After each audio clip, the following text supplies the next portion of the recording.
अस्सलाम वालेकुम, मैं हूं साजिद गनी। आप देख रहे हैं प्रोग्राम सहाफ़ी की नज़र से।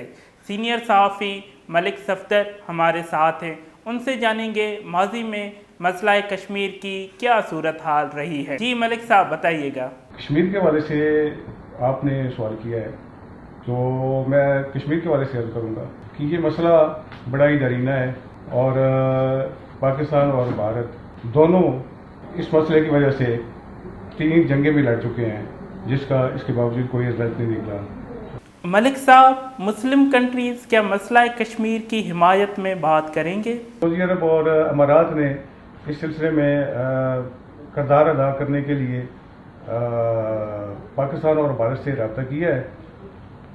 मैं समझता हूँ कि ये सऊदी अरब और अमारात दोनों मुल्क, ये उनके चूँकि कारोबारी मफादात हैं भारत के साथ, लिहाजा वो अपने कारोबार को तवज्जो देने के लिए अपना किरदार अदा कर रहे हैं। मुझे उम्मीद नहीं है कि वो पाकिस्तान की इस हवाले से कोई मदद करेंगे या पाकिस्तान की हमायत में कोई काम करेंगे।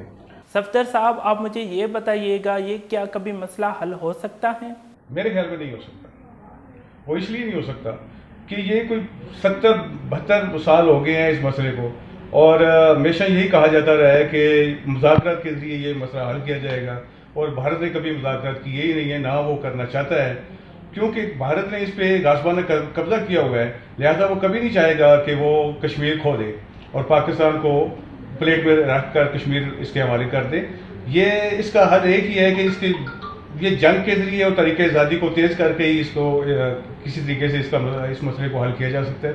मुझे नहीं मतलब उम्मीद कि कोई और कोई रास्ता हो। सफदर साहब, हुकूमत किस तरह अपना किरदार अदा कर रही है मसला कश्मीर पर?